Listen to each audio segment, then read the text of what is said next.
Hey Lupus Life Hackers, Janine here from Lupus Health Shop.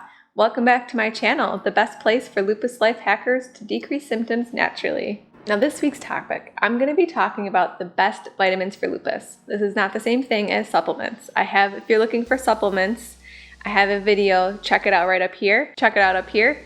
And when you're ready, you can come back and watch videos on the best supplements to decrease symptoms and prevent inflammation. If you're already a Lupus Life Hacker, thanks so much for your support and thank you for sticking around.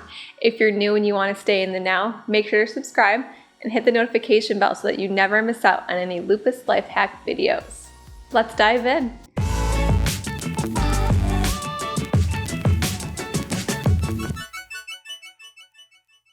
So the three best vitamins that I cannot live without are vitamin D3, chelated magnesium, and methylated B complex. When it comes to vitamin D3, I'm sure you're already taking vitamin D, right? Except there's a few caveats that we have to remember when we're taking vitamin D. It's important that it's the vitamin D3 or the natural version that our body recognizes so that way it can easily digest it and utilize it. Whereas if it's D2, that's the kind that your doctor's probably prescribing. It's the most common one that's used in supplements, and it doesn't do our body justice. That's why you're always low, and that's why you still have pain even though you're taking your vitamins, right? D3, it's important to take it in combination with another supplement called vitamin K2-MK7. This is really great if you have bone pain, fatigue, brain fog, and it's really good for cellular DNA repair.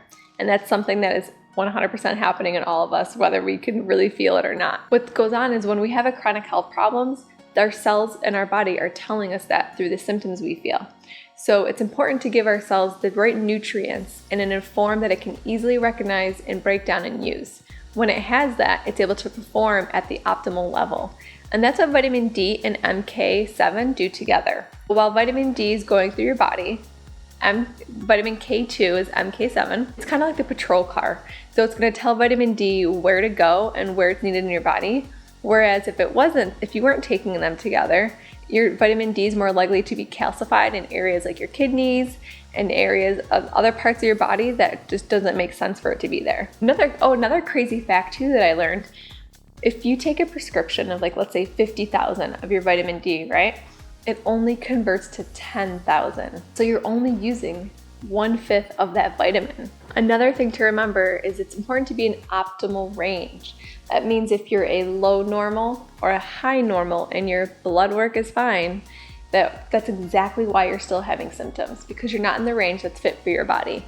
So generally it's between 60 and 90. Some women do best around 60, others do best around 90, or maybe 75. It's up to your body, and it takes time to figure that out. But once you do, it's so worth it. I have a really great low vitamin D and chronic bone pain relief kit. Click on the link below. It has those two supplements together, and it's of course by a reputable company, Doctor's Best and Healthy Origin.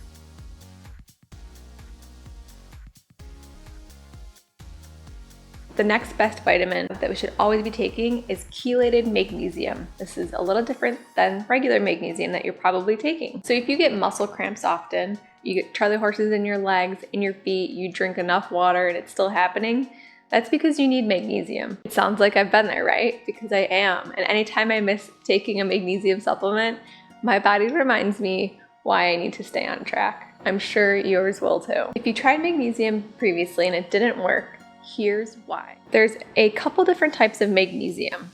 So magnesium citrate is the form that is most popular, and it's because the supplement is cheapest and it's also easily absorbed in the body. As we all know, and if you didn't know, citric acid is a mild laxative.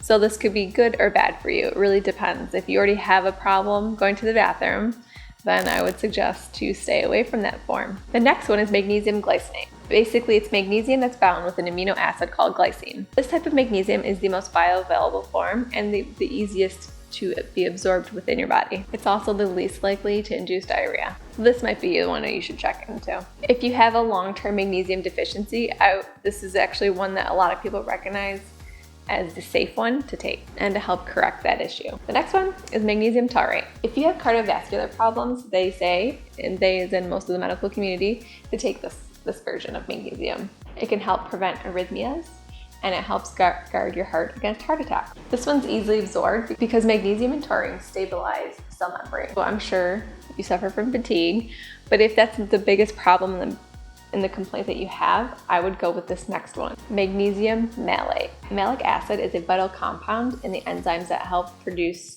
ATP, which is the energy that your cells need in order to function.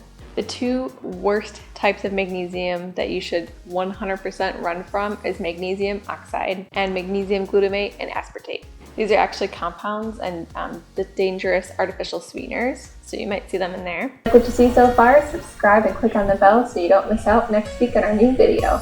Now back to the topic of the week. The glutamic acid and the aspartic acid are actually components in the dangerous artificial sweetener aspartame. And that's one of the things that we're 100%, no matter if we have lupus or not, should be avoiding.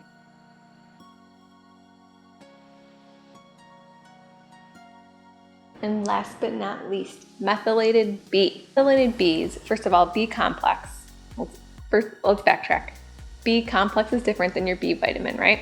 A B complex means it has all different types of B's together, B12, B6, B9, and different ratios matter. So sometimes with vitamins, you want higher versions of maybe B12 to B6, for example.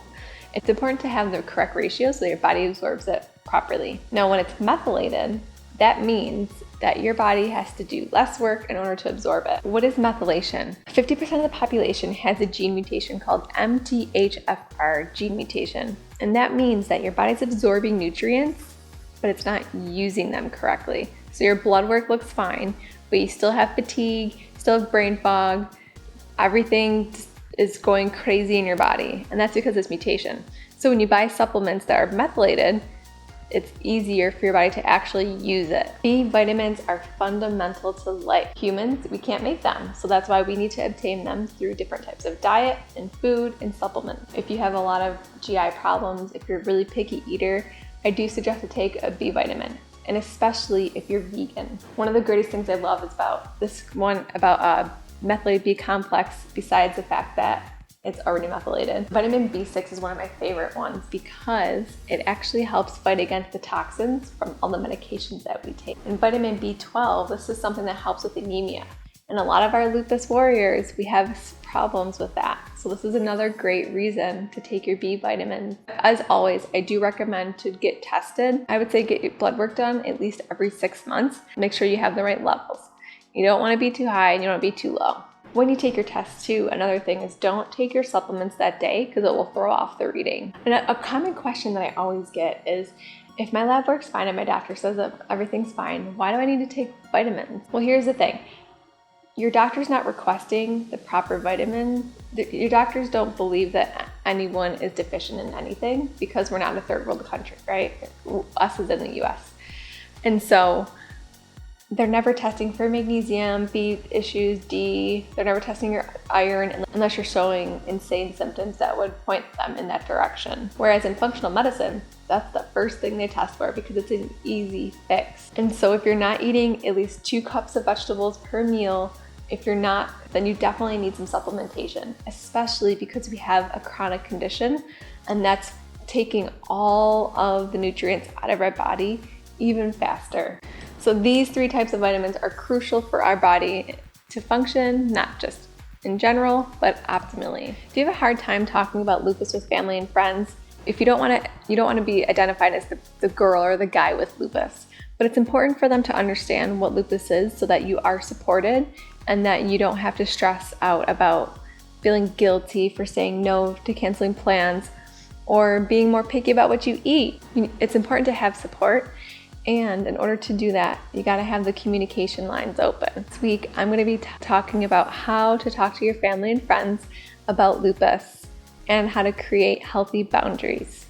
But until that awesome video is released next week, check out these 2 videos over here to help you with work accommodations, CBD products, and even how to decrease other symptoms that we experience. Subs if you loved it, thumbs if you liked it, and thank you so much for your support. I'll see you guys next week.